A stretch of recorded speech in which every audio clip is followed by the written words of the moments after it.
Something in my gut just told me that this is a good time to buy silver. And even though I bought just a little bit, boy, I'm glad I did after what I just found out. Let's talk about it as we explore.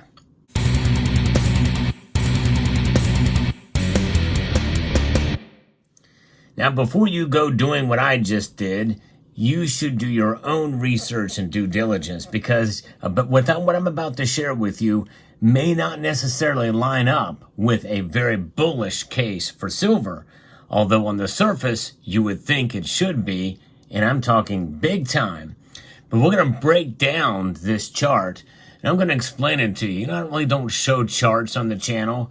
I think there's ways to be able to describe it to you that I think is better. Sometimes when you just see some lines and patterns, it can be confusing to some extent.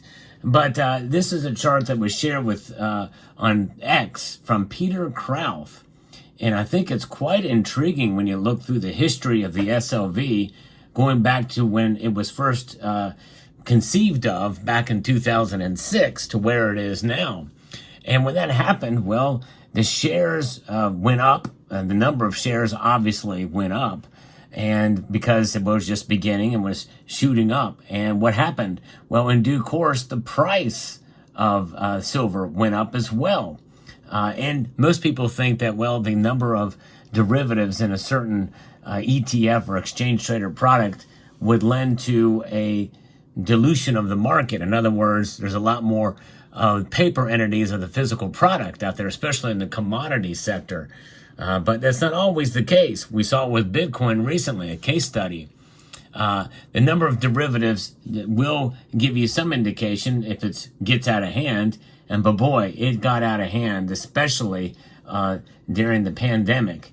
It went on like wildfire. And I kind of had missed that aspect of it, but people were really buying into the paper silver market then, especially when the silver's price fell to below $12 an ounce. Well, when you couldn't buy any physical for less than it was before the big dip that we saw during that period. But if you look through the course of history, well, there's a couple different patterns where the number of the shares goes up and the price goes down. The share price goes down. And then we saw another pattern back around 2011 when the shares went up marginally, but the price skyrocketed. And of course, we kind of know what happened there with 2011. It definitely was an anomaly, but basically they remained flat. The shares remained flat during the course of the time when the price came right back down over the next year or so, year and a half. And then there was a stagnant period from about 2014 till really about 2019, and when we saw the amount of shares go up, and the price kind of stayed the same. And then came the pandemic, and then we saw the number of shares skyrocket. I mean, it went like crazy high for the share price or for the number of shares outstanding of the SLV. And that's just one of several exchange traded products out there. PSLV we know, but that's supposed to be back to back or backed up by the number of physical ounces. But there was a time when we did see the price go up during that time, during the silver squeeze movement. And that had occurred when we saw a rocket up of both the price and the shares. But what has been happening really since then? Well, starting in about 2022, the price of shares plummeted, or the volume of shares plummeted. And plummeted, but not nearly down to where they were previously back right around 2020 before everything went real bad. But it has been on a steady decline since then from about the middle of 2022. Down, those shares go, the number of them. But the price is starting to climb back up. So this is the very first time that we are seeing now the outstanding shares of SLV go down while the share price is going up. This is the first time ever that we've seen this kind of pattern emerge. Now, does that mean that the price should be going up? Well, according to Peter Krauth, he says that silver has much higher to go once this correction is over. Silver is hated, is what he says in this tweet. And I think it's an intriguing thing. Now, I'm not necessarily saying that this means the price is going to just skyrocket from here, but it seems like yet another thing that we can kind of look at to gauge as to where silver is potentially could go through the summer and into the fall.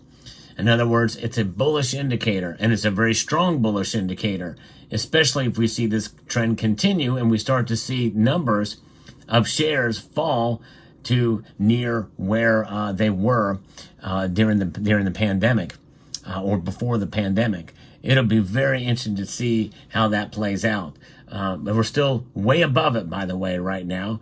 We're about halfway through the big climb that we saw in 2020 to go back down. But as the price goes up, that means it's going to put pressure, because that means the derivative market essentially is shrinking, interestingly enough. And although we are seeing the overall number of derivatives, which is, I think, is what the debt clock uses, still up. So there are other factors as well, too. But SLV is by far the biggest of them all. It is the granddaddy. It is the kingpin of the silver ETFs out there. So what am I doing? Well, just because of this and other factors has me really bullish overall for silver this year. I've not hidden that fact. But for me, I'm buying a little bit at a time. And there was a dip recently, so I got me a $0.50. Another Walking Liberty $0.50 here for $10.50. Not a bad deal, I think, for this.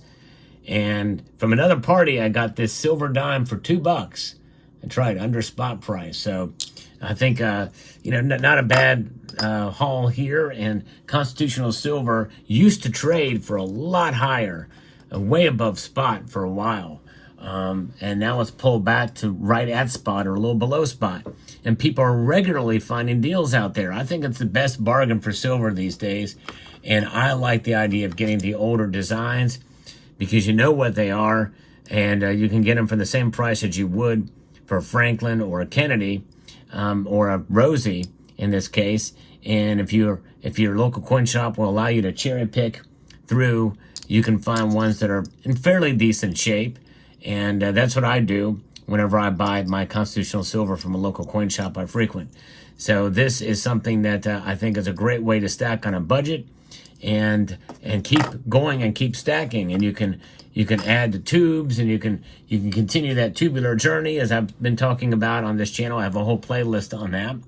And I really do think this is something that if we continue to see this kind of momentum here, with that widening gap between the share price and the number of shares that are outstanding, that means that we are potentially in essentially a presumed bull market for silver, or at least pressure toward this end.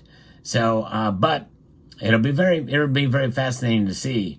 Usually as something gets rare, it tends to leave the price to go up, and we're seeing sort of a liquidation, a decrease of the shares outstanding. Now, again, the one caveat to this, the one criticism I would have of his analysis, is that even though this is the first time in the history of the SLV ETF to see this widening gap, is that we're still way up compared to where we were in a normal market. Very stagnant for about 6 years. The silver market was. I remember I was here. I was posting videos, a lot of videos during that time. It was not a fun time, but people were patient. There are viewers of this channel who remember those days, and silver was unloved. There was a lot of hate on silver during those days. Understandable, by the way, for sure.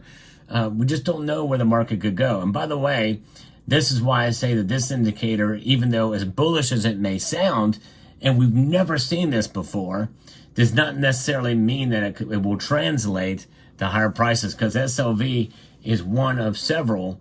And even though it's the biggest and we're seeing this gap widen, there are other factors that are in play. The silver market is small, but it's also very complex. And this is another thing we have to realize and as to why silver's price has not really performed much like we think it should in that regard. And by the way, speaking of other types of silver here, this is some older silver. Think about what silver was back in 1985. These are half-ounce sunshine silver rounds that I bought in the original tube several years ago. I think I posted a video on this before, but this is an original sunshine minting tube from 1985, and I bought these silver rounds in it. And they came brand new in there. It was kind of cool to add them to the stack. So I'm going to slap them in there, each one. And the top one has a little tarnishing on it there from being exposed to the air. So there you have it. So I'm going to put that tube back together here. So that's part of a tubular journey. And, but yeah, there you go. Silver. It's the metal to watch, and it's the metal that I think we should find to stack in opportunities such as we saw recently with the dip in silver's price. By the time you watch this video, who knows? Silver could be, you know, getting closer to $28 an ounce, or it may pop back up above $30. We don't know. And in reality, if you hold it, should you care? The only time you should really care about the price is when you buy it and when you sell it. If you're holding it, well, just hang on.